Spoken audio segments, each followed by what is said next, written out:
రాష్ట్ర రాజకీయాల్లో ఆయన కురువృద్ధుడు. ఈ తరం రాజకీయ నాయకులకు గురుద్రోణుడు.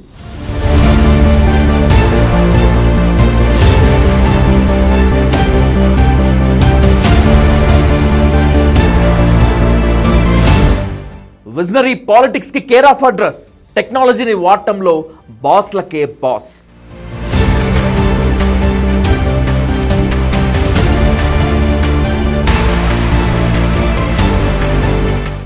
తానే ఓ లీడర్, తానే ఓ క్యాడర్, పేదల పక్షాన ప్లీడర్. ఆయనే ఏపీ సీఎం శ్రీ నారా చంద్రబాబు నాయుడు.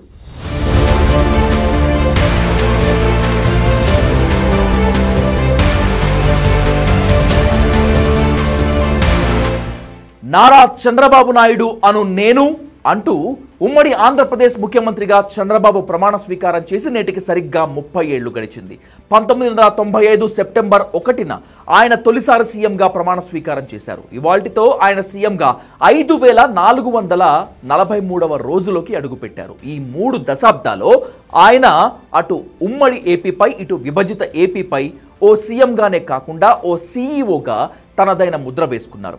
ఆయనకు ఉన్న విజన్కు 1999లో కూడా 181 సీట్లు ఇచ్చి తెలుగు ప్రజలు బ్రహ్మరథం పట్టారు. 2014లో విభజిత ఆంధ్రప్రదేశ్కు తొలి ముఖ్యమంత్రిగా, 2024లో 4వసారి ఏపీ సీఎంగా ఎవరికీ సాధ్యం కాని రికార్డును తన ఖాతాలో వేసుకున్నారు.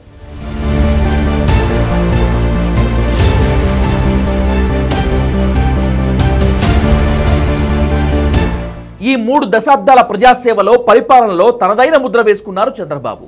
అధికారుల అలసత్వాన్ని ప్రజల ముందే నిలదీశారు. ఇందుకోసం ప్రజల వద్దకు పాలనను పరిచయం చేశారు. ఆయన నిర్వహించిన ఆకస్మిక తనిఖీల స్ఫూర్తితో డైరెక్టర్ శంకర్ ఒకే ఒక్కడు సినిమా తీశారు. 1997 జనవరి 1న జన్మభూమిని పరిచయం చేశారు. ఐక్యరాజ్య సమితి 2015లో సుస్థిరాభివృద్ధి లక్ష్యాలను పరిచయం చేయగా చంద్రబాబు తొలి విడత పాలనలోనే ఉమ్మడి ఏపీలో విజన్ 2020 పేరుతో అలాంటి గోల్స్ను సాధించే దిశలో కృషి చేశారు. పేదరిక నిర్మూలనలో గణనీయమైన విజయం సాధించారు. జల సంరక్షణకు నీరు, మీరు, చెట్ల పెంపకానికి పచ్చదనం, పరిశుభ్రత వంటి కార్యక్రమాలను అమలు చేశారు. మహిళా సాధికారత కోసం డ్వాక్రా, పేదరిక నిర్మూలనకు వెలుగు పథకాలను పరిచయం చేశారు. 1997 ఏప్రిల్ నుంచి 6 ఏళ్ల పాటు దూరదర్శన్ ద్వారా సోమవారాల్లో ప్రజలతో ముఖ్యమంత్రి కార్యక్రమాన్ని కొనసాగించి ప్రజల సమస్యలను నేరుగా తెలుసుకొని వాటి పరిష్కారానికి కృషి చేశారు. పరిపాలన అంటే ఇదిరా అని మిగతా ముఖ్యమంత్రులు నేర్చుకునే స్థాయిలో పేరు తెచ్చుకున్నారు చంద్రబాబు.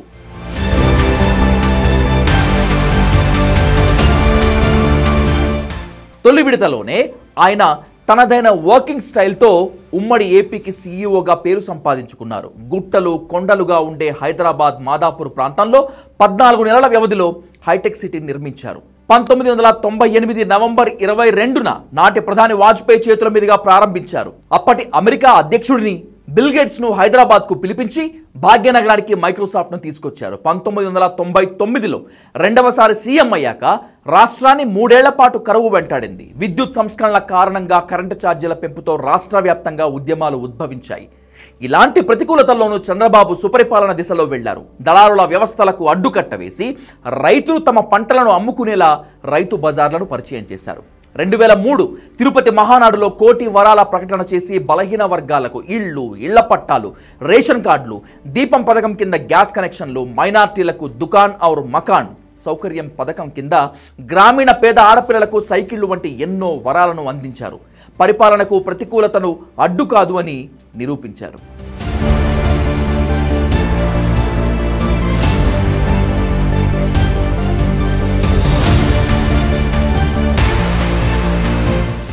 రెండు 2004 ఎన్నికల్లో పరాజయాలను ఎదుర్కొన్నారు చంద్రబాబు. ఇదే సమయంలో ప్రత్యేక తెలంగాణ ఉద్యమం ఉధృతంగా మారి 2 తెలుగు రాష్ట్రాలు విడిపోయాయి. దీంతో విభజిత ఏపీకి 2014లో తొలి సీఎం అయ్యారు.